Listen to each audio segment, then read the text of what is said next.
বৃহত্তৰ গুৱাহাটী দৌল উৎসৱ উদযাপন সমিতিৰ উদ্যোগত দুদিনীয়াকৈ লাষ্টগেট শংকৰদেৱ নামঘৰত হোলী উদযাপন কৰা হৈছে।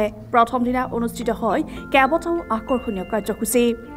মেজি দাহনেৰে সন্ধিয়াৰ কাৰ্যসূচী শুভাৰম্ভ হয়। লগতে আকৰ্ষণীয় আতচবাজি প্ৰদৰ্শনে চৌদিশ মুখৰিত কৰি তোলে।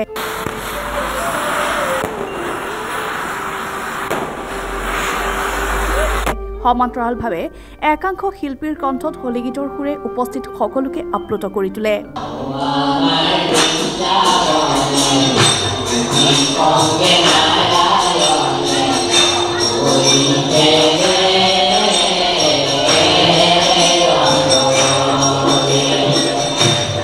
ইয়াৰ পাছতে নিয়মীয়া বাৰ্তা কাকতৰ জ্যেষ্ঠ সাংবাদিক কুমুদ তালুকদাৰ ৰমেন দাসৰ সম্পাদনাৰে প্ৰকাশিত মুখপত্ৰ হোলী উন্মোচন কৰে।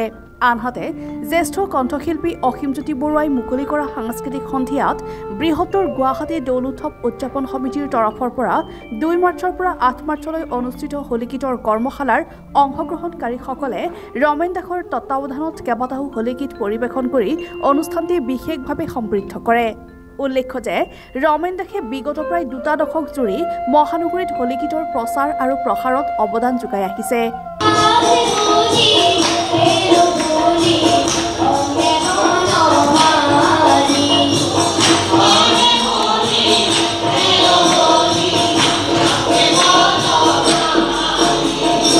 আমাৰ লগত আছে বৰ্তমান বিশিষ্ট হোলী গীতৰ শিল্পী ৰমেন দাস ডাঙৰীয়া। আমি তেখেতৰ পৰা জানিবলৈ বিচাৰিম কি ক'ব আপুনি আজিৰ এই অনুষ্ঠানটোৰ বিষয়ে কি ক'ব? আমাৰ বৃহত্তৰ গুৱাহাটী দৌল উৎসৱ উদযাপন সমিতিৰ তৰফৰ পৰা ইয়াত 23 বৰ্ষ হ'ল। 23 বছৰৰ বাবে আমাৰ আজি এই অনুষ্ঠান। গতিকে আমি ৰাতিপুৱাৰ পৰা আমাৰ অনুষ্ঠান আৰম্ভ হৈছে।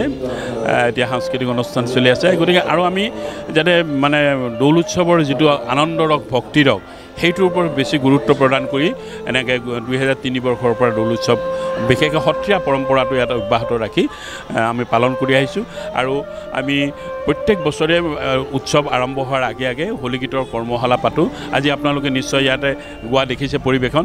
এই হোলী গীতকেইটাও আমি ইয়াতে প্ৰশিক্ষণত শিকাইছোঁ। শিক্ষাৰ্থীসকলে ইয়াতে শিকি পেলাই আজি সুন্দৰকৈ পৰিৱেশন কৰিছে। গতিকে মই ভাবোঁ যে গুৱাহাটীত প্ৰথমতে এনেধৰণৰ এটা পৰিৱেশ নাছিলে। হোলী উৎসৱ বেয়া ৰং দিব, পানী দিব, বোকা ছটিয়াব, চিঞৰ বাখৰ কৰিব, এনেধৰণৰ যিটো গুৰুজনাই দৌল উৎসৱৰ মাজেৰে যিটো আধ্যাত্মিক ৰসৰ লগতে মানুহক একত্ৰিত কৰিছিল, সকলোকে আঁকোৱাই লৈ লৈছিল, সেই পৰিৱেশটো গুৱাহাটীত নাছিলে। গতিকে আমি মোৰ জন্ম সত্ৰনগৰী বৰপেটাত আমি সৰুৰ পৰাই যিটো পৰিৱেশ দৌল উৎসৱত দেখি আহিছোঁ, সেই পৰিৱেশটো ইয়াতে পোৱাৰ আশাৰে আমি এইধৰণে দৌল উৎসৱটো আৰম্ভ কৰিলোঁ। আৰু ইয়াৰ ক্ষেত্ৰত আমি যথেষ্ট ৰাইজৰ সঁহাৰি পাইছোঁ। বিশেষকৈ মহিলাসকলে বেছি আগবাঢ়ি আহিছে। সেইটো আমাৰ কাৰণে বেছি ভাল লক্ষণ বুলি আমি ভাবিছোঁ। গতিকে আমি ভাবোঁ যে আমাৰ ৰাইজে নিশ্চয় আমাৰ এই অনুষ্ঠান উপভোগ কৰি দৌল উৎসৱৰ তাৎপৰ্যটো হৃদয়ংগম কৰিবলৈ সক্ষম হৈছে। আৰু এনেধৰণে আমি দৌল উৎসৱ পালন কৰিলেহে গুৰুজনাই তাহানি বৰদোৱাত আৰম্ভ কৰা দৌল উৎসৱৰ আমি পালন কৰা সাৰ্থক হ'ব বুলি মই অনুভৱ কৰোঁ। দৌল উৎসৱৰ সমান্তৰালকৈ আপোনাৰ হোলী গীতো প্ৰকাশ প্ৰায় আপোনাৰ প্ৰতি বছৰে মুক্তি পায় আপোনাৰ হোলী গীত। এই বছৰ কি ধৰণৰ কাম চলিছে? তাৰমানে মই এতিয়ালৈকে 36টা হোলী গীত নিজে ৰচনা কৰিছোঁ আৰু ইয়াৰে 17টা মই সুৰ দিছোঁ। কেইবাখনো CD সংগীত পৰিচালনা ৰমেন চৌধুৰীদেৱেও কৰিছে, অভিজিত বৰ্মন কৰিছে, ভাস্কৰ ওজাই কৰিছে। এনেধৰণে বিশিষ্ট শিল্পীসকলে সংগীতখিনি ধুনীয়াকৈ কৰিছে। এই বছৰো মই এটা সুন্দৰকৈ এটা হোলী গীত অলপ আগতে ৰুবুল কলিতাই, চন্দন দাস আৰু ৰুবুল কলিতাই ইয়াত কণ্ঠদান কৰিছে। গতিকে সেইটো হোলী গীত এটা মঞ্চটো আমি পৰিৱেশন কৰিম। হয়, আজি সেই ৰমেনদাৰ যিটো আয়োজন, এইটো আয়োজনত আহিবলৈ পাই খুবেই ভাল লাগিছে। আৰু ডেম'ক্ৰেচি লাইফৰ জৰিয়তে সমূহ অসমবাসী ৰাইজলৈ হোলীৰ আন্তৰিক শুভেচ্ছা অভিনন্দন জ্ঞাপন কৰিলোঁ। সকলোৰে জীৱনবোৰ ৰঙৰ নিচিনা ৰাঙলী হওক আৰু ভাল ভাল কাম কৰক সকলোৱে। গতিকে নতুন অসমীয়া নৱবৰ্ষ আহি আছে, তাৰো ওলগ যাচিলোঁ। আৰু আজি ইয়াতে এই যিখিনি পবিত্ৰ অনুষ্ঠান নামঘৰত, দিছপুৰ নামঘৰত মই আছোঁ। গতিকে তাতে ইয়াত মই 2টি হোলী গীত অকণ পিছতে পৰিৱেশন কৰিম। সেই হোলী গীত দুটাৰো ৰচনা পৰিচালনা সুৰ গোটেই ৰমেন দাস তেখেতৰে। তো সেই তাৰে যিটো আমি এতিয়ালৈকে ৰিলিজ হোৱা নাই, এইটো এক্সক্লুচিভ হ'ব আজি ইয়াতে। তো সেই যিটো প্ৰথমতে ৰিলিজ হ'বলৈ গৈ আছে, সেই গীতটো অকণমান আপোনাৰ লগত গাই দিছোঁ মই।